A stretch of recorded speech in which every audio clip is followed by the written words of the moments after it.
اداکارہ مومنہ اقبال مبینہ ہراساں کیس میں سنسنی خیز موڑ سامنے آ گیا۔ اداکارہ مومنہ اقبال کو مبینہ طور پر ہراساں کیے جانے کے ہائی پروفائل کیس میں اس وقت نیا موڑ سامنے آ گیا ہے جب ان کے وکلاء نے دعویٰ کیا کہ معاملے کے پس منظر میں سابقہ تعلقات اور بعد ازاں پیدا ہونے والی پیچیدگیاں شامل ہیں۔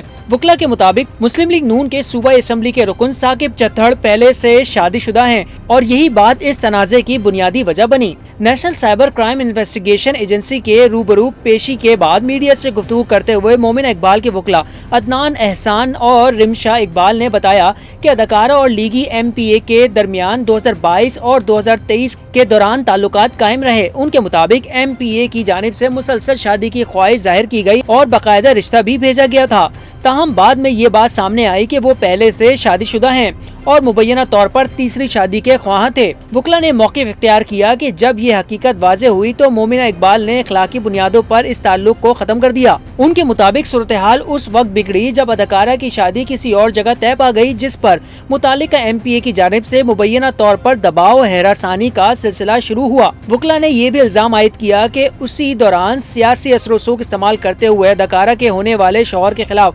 مقدمہ درج کروایا گیا۔ انہوں نے واضح کیا کہ تمام تر دھمکیوں اور دباؤ کے باوجود مومنہ اقبال کی شادی طے شدہ تاریخ یعنی 1 جون کو ہی انجام پائے گی۔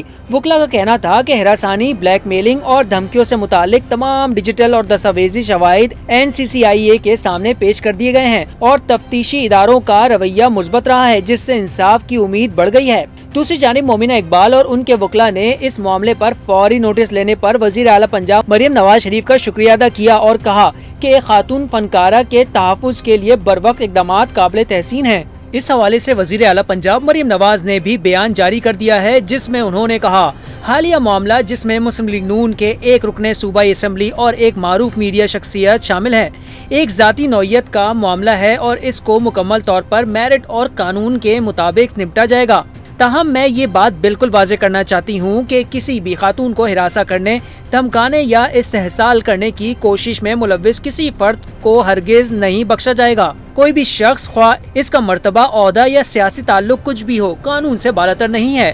ریاستی ادارے اپنی ذمہ داریاں آزادانہ، غیر جانبدارانہ اور آئین و قانون کے مطابق انجام دیں گے۔ سیاسی دباؤ ڈالنے، اثر و رسوخ کا ناجائز استعمال کرنے یا کسی خاتون کو ذاتی مواد عوام کے سامنے لانے کی دھمکی دے کر بلیک میل یا استحصال کرنے کی کسی بھی کوشش کے خلاف سخت اور بلا رعایت کارروائی کی جائے گی۔ اسے اس معاملے میں ملوث ہر فرد کے لیے ایک واضح اور سنجیدہ انتباہ سمجھا جائے۔